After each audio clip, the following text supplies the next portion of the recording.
Selamat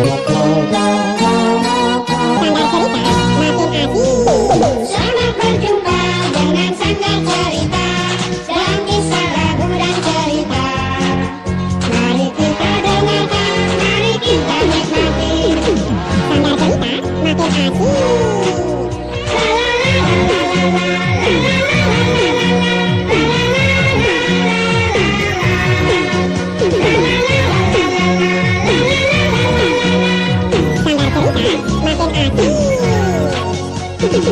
Halo adik-adik, apa kabar?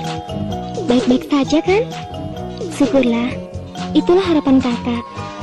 Oh ya, kakak punya cerita bagus deh.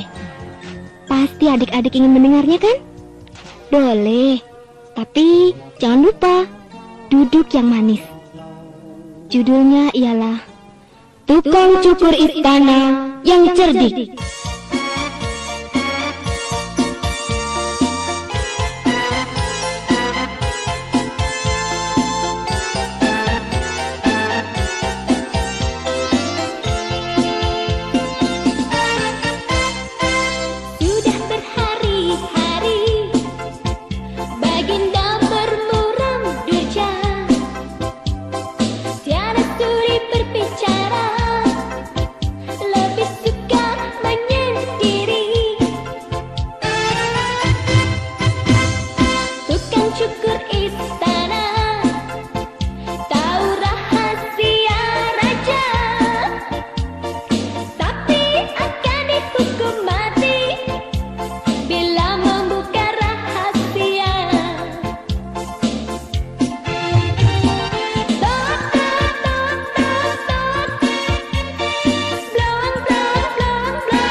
Sudah beberapa hari, Sri Baginda Raja nampak bermuram durja.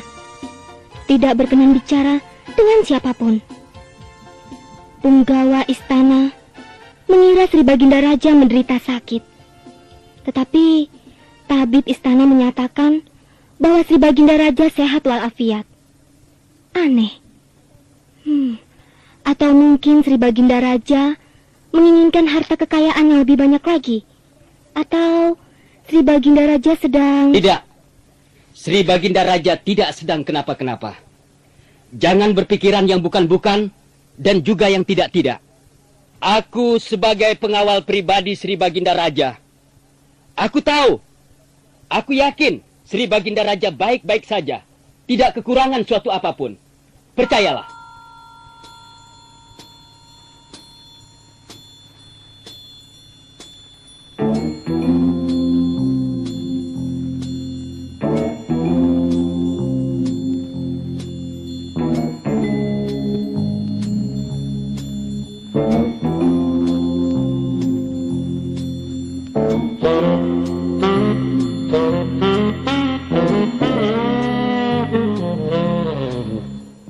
Bagus. Kau benar. Kau seorang pengawal yang baik. Hamba harus melindungi Baginda Raja entah dalam bentuk apapun. Terima kasih. Dan itulah tugasmu. Hamba Sri Baginda Raja. Tapi, ya, secara jujur aku harus mengakui bahwa selama ini memang hatiku gelisah. Batinku tidak tenang. Aku khawatir jangan-jangan yang hingga kini aku sembunyikan, aku rahasiakan, akan terbongkar dan tersebar.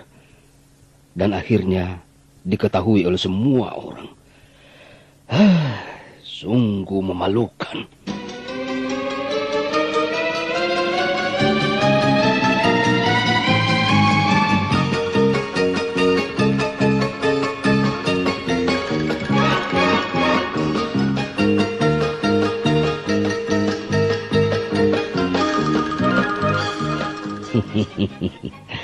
Sebetulnya aku tahu. Aku mengerti apa yang hingga kini dirahasiakan oleh Sri Baginda Raja. Kamu tahu, Pak? Tahu?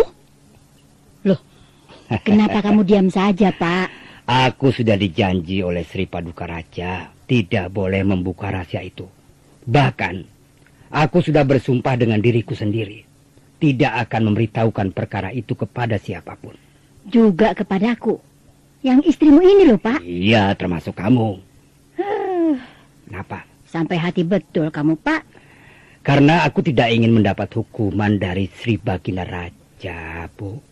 Aku tidak mau dicopot dari pekerjaanku sebagai tukang cukur. Baru sekali itu aku mencukur Sri Baginda Raja. Tapi tidakkah kamu tahu, Pak? Berapa banyak orang menanyai aku, menyerang aku, agar bertanya kepadamu apa sebetulnya rahasia Sri Baginda Raja itu. Bahkan tidak sedikit dari mereka yang mau memberiku uang serta barang apapun yang aku inginkan. Tidak. Aku tidak memerlukan uang serta barang pemberian mereka itu. Pak, jangan bicara mengenai dirimu sendiri. Pikirkan juga aku, istrimu. Aku memerlukan uang serta barang-barang mereka itu. Sekali lagi aku peringatkan. Jangan coba-coba membujuk aku agar merubah niatku. Dan jangan pula mencoba-coba mau menerima uang serta pemberian apapun dari mereka. Itu semua bisa membawa celaka.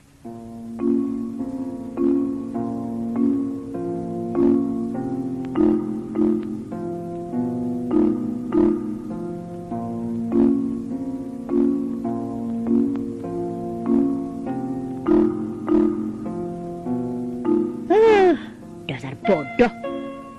Mau dikasih uang, mau dikasih barang, tidak mau. Mending kalau harus bekerja membanting tulang terlebih dulu. Tidak. Cuma disuruh mengatakan apa rahasia Sri Baginda Raja. Mana ada sih orang yang gak akan kesel punya suami sebodoh itu? Mending kalau hidupnya itu sudah berlebihan, sudah kaya raya. Lawang hidup saja masih Senin Kemis begini, masih susah begini. Kemana lagi tuh orang? Pak, ada di mana kamu, Pak? Loh, pergi kemana itu orang?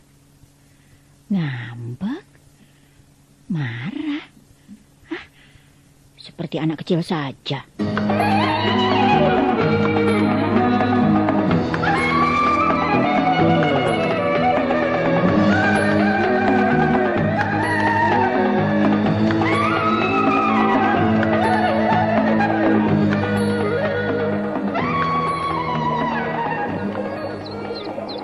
Aneh, terasa berbeda dari hari-hari biasa. Kok tidak banyak orang yang turun ke sawah? Itu manusia atau... Pak, lihat Pak, ini, itu ada orang tersangkut, Pak. Yang benar. Nggak biasa-biasanya ada orang tersangkut di sungai ini. Lihat, itu Pak, lihatlah sendiri. Hah? Ya ampun. Betul. Sebentar. Aku panggil dulu orang-orang lain ya. Iya, Pak, untuk saksi. Biar kita tidak kena urusan, Pak. Kang! Tolong, Kang! Tolong! Ini ada orang tersangkut di sungai, tolong!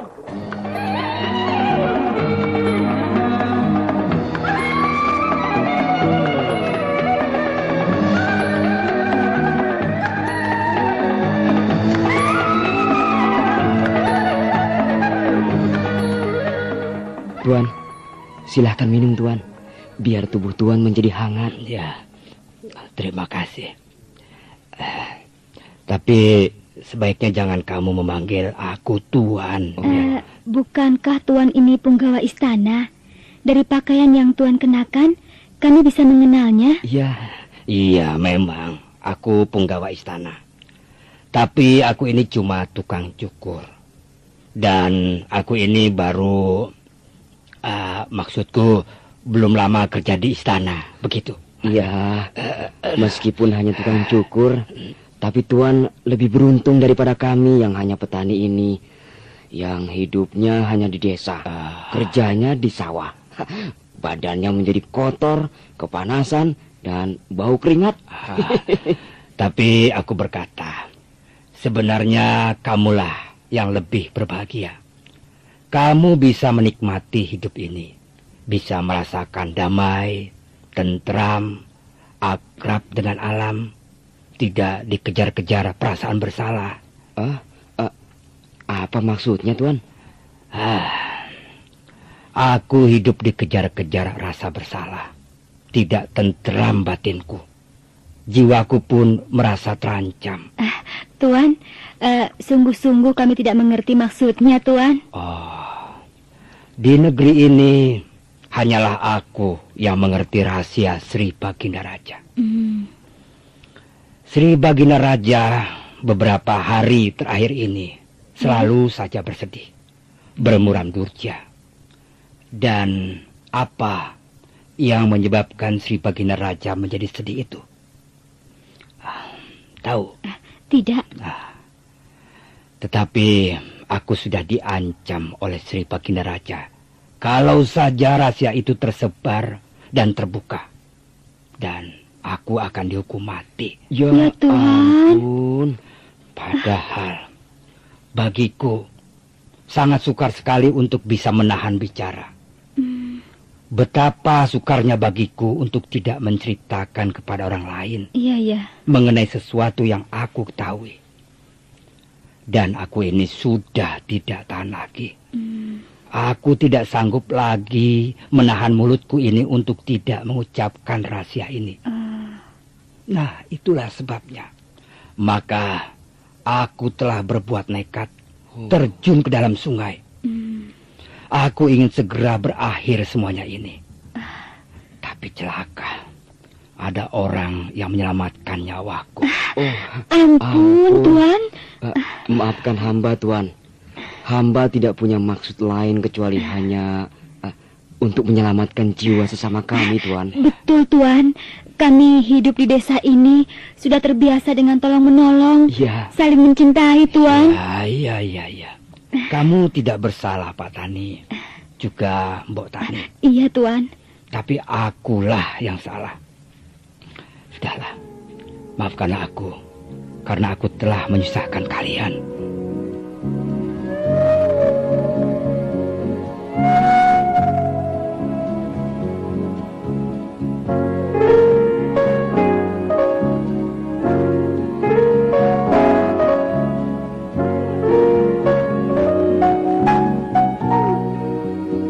Adik-adik, tak lama kemudian, tukang cukur itu pun meninggalkan rumah petani yang telah menyelamatkan nyawanya.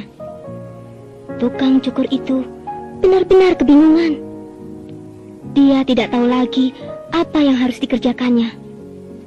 Bahkan, dia telah berhari-hari meninggalkan rumahnya. Tentu saja hal itu membuat istrinya menjadi kebingungan juga.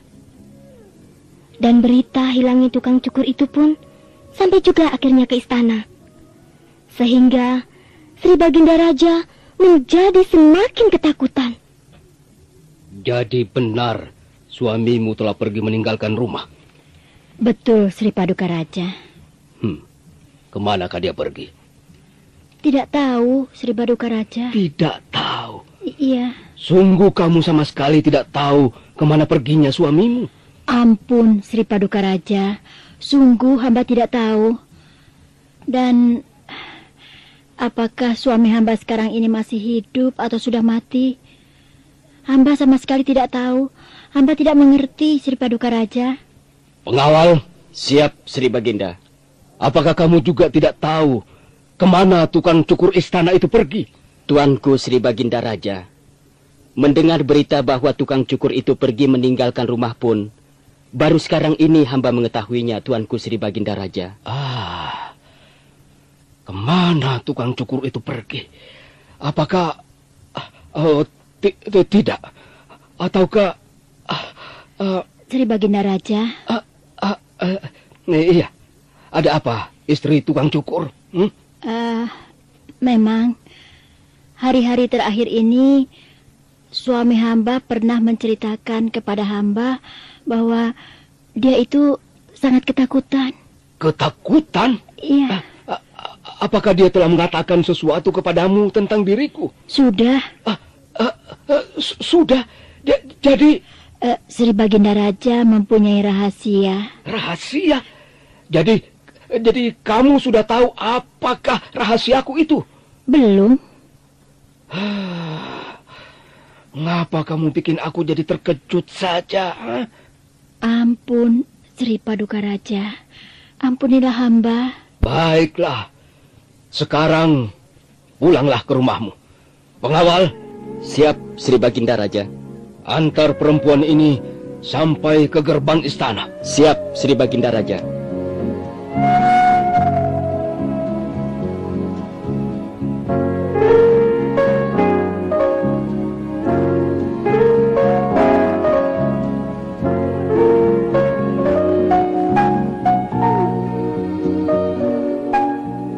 Adik-adik, sementara istrinya menanti dengan cemas kedatangan suaminya, tukang cukur itu ternyata telah berkelana sampai ke tengah hutan.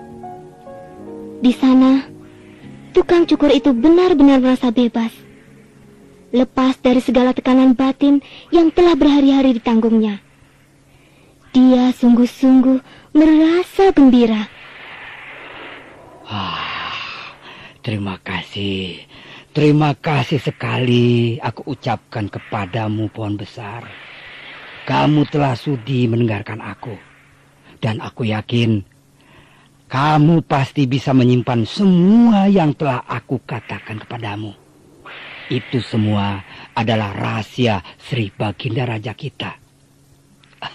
Aku percaya kepadamu.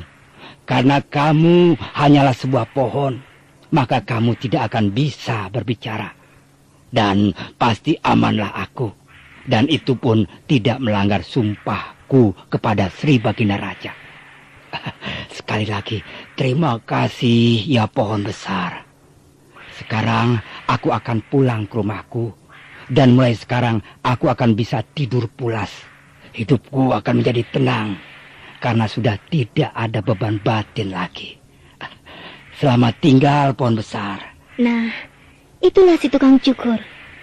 Oh ya, tapi bagaimana halnya dengan Sri Baginda Raja? Ternyata Sri Baginda Raja mempunyai rencana. Pada pertemuan agung tahun ini, aku ingin mengganti beduk besar yang lama itu dengan sebuah beduk yang baru.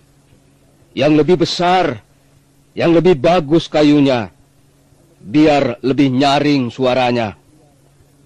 Karena itu, pergilah kalian ke hutan. Carilah pohon yang besar, yang bagus jenis kayunya. Tebanglah pohon itu, dan buatlah menjadi sebuah beduk. Dan itu harus sudah jadi sebelum pertemuan agung dilaksanakan. Aku sendiri yang akan memukul beduk itu untuk pertama kalinya. Laksanakan. Siap, Sri Baginda.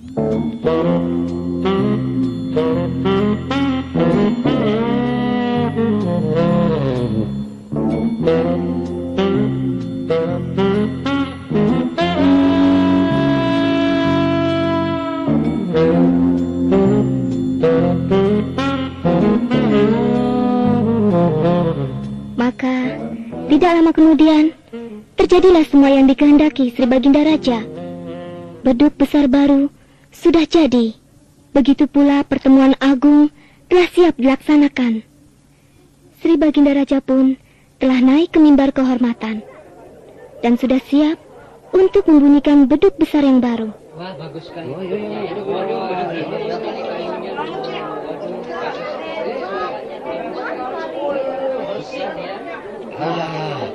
Ini baru beduk baru.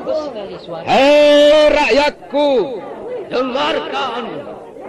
Dengarkan suara dari beduk baru kerajaan yang terbesar di seluruh dunia. Saat ini Aku akan segera membunyikannya. Tok, tok, tok. Blow, blow, blow. Paduka Raja, kepalanya buat-buat dan belau.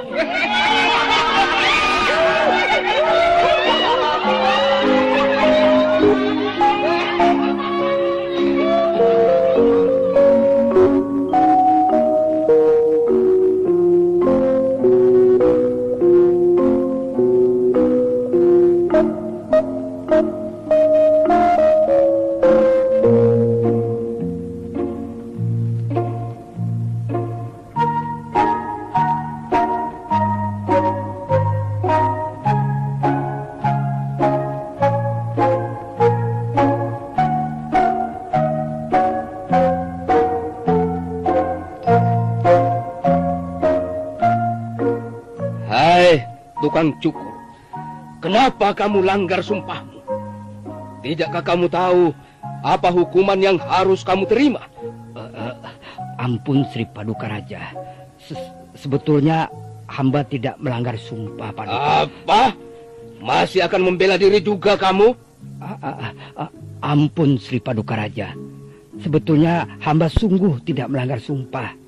Sebab bukannya hamba menceritakan rahasia Sri Paduka Raja kepada seseorang, bukan. Melainkan hamba menceritakan rahasia itu kepada sebatang pohon besar di tengah hutan, Paduka. Sebab hamba punya keyakinan bahwa pohon tidak akan bisa bicara. Dan pasti sekalipun hamba membuka rahasia, namun tak akan disebarluaskan. Tapi ternyata pohon itu telah ditebang dan dibuat menjadi sebuah beduk. Ya, apa yang mesti aku katakan? Sudah tidak ada rahasia yang harus aku sembunyikan. Semua orang telah tahu bahwa kepalaku botak dan belang. Dan kamu pun sebetulnya tidak bersalah. Kamu tidak melanggar sumpahmu. Justru karena peristiwa beduk baru itu, hatiku menjadi lega, hidupku menjadi tentram, tidak lagi dikejar-kejar oleh rasa takut dan resah. Tukang cukur, hamba Sri Paduka Raja. Sekarang juga pulanglah ke rumahmu. Aku ampuni kamu. Sri Paduka Raja tidak menjatuhkan hukuman mati pada hamba. Tidak. Kejujuranmu, kesetiaanmu, dan kecerdikanmu telah menyelamatkan dirimu. Beribu-ribu sembah syukur dan terima kasih hamba haturkan kepada Sri Paduka Raja.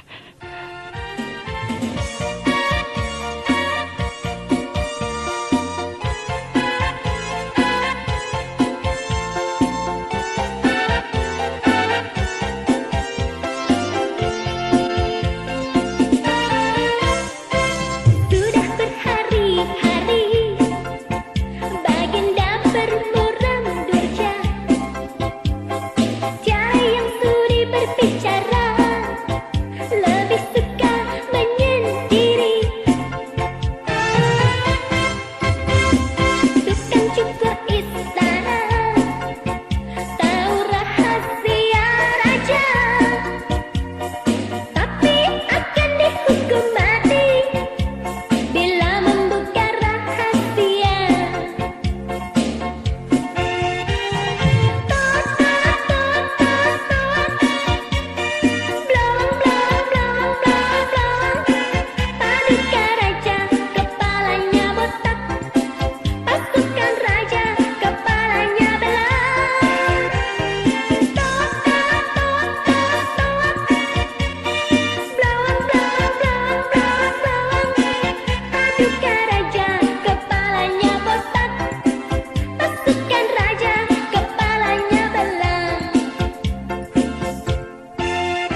Nah, adik-adik, begitulah akhir dari cerita ini. Tukang cukur itu dibebaskan dari hukuman mati. Karena apa? Karena memang tukang cukur itu tidak melanggar sumpahnya terhadap Sri Baginda Raja. Dan itu semua terjadi karena kejujuran, kesetiaan, dan kecerdikan tukang cukur itu. Dan jangan lupa adik-adik, bahwa Sri Baginda Raja adalah juga seorang yang suka memaafkan serta mengampuni orang lain. Nah, adik-adik, sampai di sini jumpa kita. Sampai jumpa lagi. Selamat berpisah.